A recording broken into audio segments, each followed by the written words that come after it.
So I just want to go through how the fractional reserve system actually can create more money in an economy.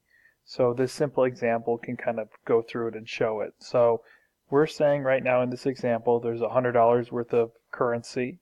So money supply is 100, and we're starting off with the scenario with no banking system. So that's very simple. There'd be no demand deposits, so it would just be currency at 100, and that's what money supply would be. The second scenario is if you have a 100% reserve system. So in this case, banks have to keep 100% of the deposits on reserve. So the way this would work is the $100 worth of currency, like cash, ends up into the bank as a deposit. The bank cannot loan it out. So we look at money supply, it's the currency, which is 0 because the $100 bill went into the bank. The deposit's 100, so money supply is 100. So a banking system where there's 100% reserves doesn't create additional money. Well, in the United States, this isn't the setup, right? We have a fractional reserve system, so banks will loan out a portion of the reserves. So here's the scenario where you have a fractional reserve system. The banks have to keep 10% on reserves, which means they can loan out the rest. And just going through this, you have the scenario where the $100 bill makes it into the account. So someone on their account, it'll list $100. Think about it.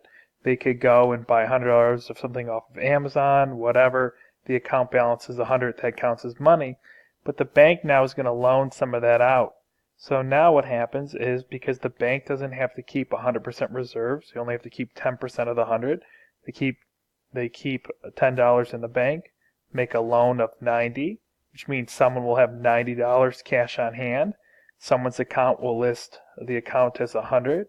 And then we look at what is money supply. It's currency plus demand deposits.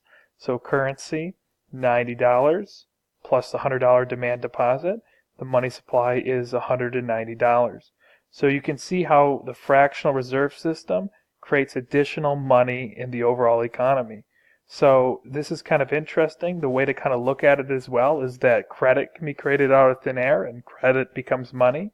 So since banks can create lines of credit out of thin air, the fractional reserve system can create additional money. Now, if someone took this $90 loan and deposited it into another bank, then that person's account would say 90, which would count towards money supply, and the bank would keep 10% on reserve, let's say, and then loan out the rest. And you could keep creating additional money. So the fractional reserve system, through making loans and only keeping a portion actually on reserve, creates additional money in the economy.